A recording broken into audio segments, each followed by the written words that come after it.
आज की कहानी नाग और चींटिया की।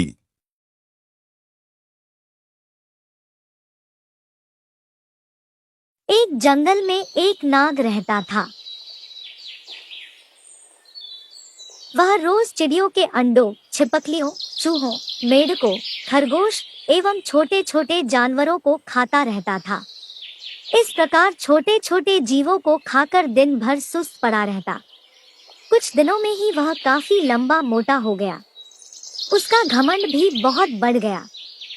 एक दिन नाग ने सोचा, मैं जंगल में सबसे ज्यादा शक्तिशाली हूँ। मैं जंगल का राजा हूँ। अब मुझे अपनी प्रतिष्ठा और आकार के अनुकूल किसी बड़े स्थान पर रहना चाहिए। यह सोचकर उसने अपने रहने के लिए विशाल पेड़ का चुनाव किया। पेड़ के पास चींटियों का एक बिल था। वहाँ ढेर सारे मिट्टी के छोटे छोटे कण जमा थे। नाग ने कहा, यह बवाल मुझे पसंद नहीं।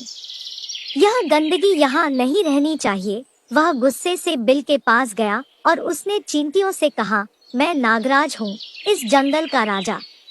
मैं आदेश देता हूँ कि जल्द से जल्द इस कूड़े को यहाँ से हटाओ और चलती बनो। नागराज को देखकर अन्य जानवर थर-थर कांपने लगे, पर नन्ही चींटियों पर उसकी धौंस का कोई असर नहीं पड़ा। अब नाग का गुस्सा बहुत बढ़ गया। उसने अपनी पूंछ से बिल पर कोड़े की तरह जोर से प्रहार किया। इससे चींटियों को बहुत क्रोध आया।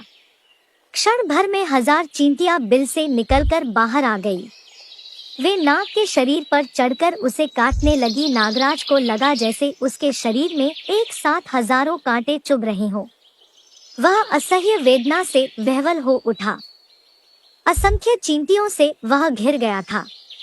उनसे छुटकारा पाने के लिए वह छटपटाने लगा, मगर इससे कोई फायदा नहीं हुआ। कुछ देर तक वह इसी तरह संघर्ष करता रहा, पर बाद में अत्यधिक पीड़ा से उसकी जान निकल गई।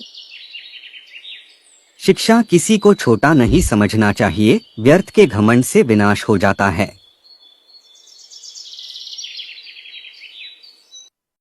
कहानी पसंद आए तो लाइक, शेयर और सब्सक्राइब जरूर करें।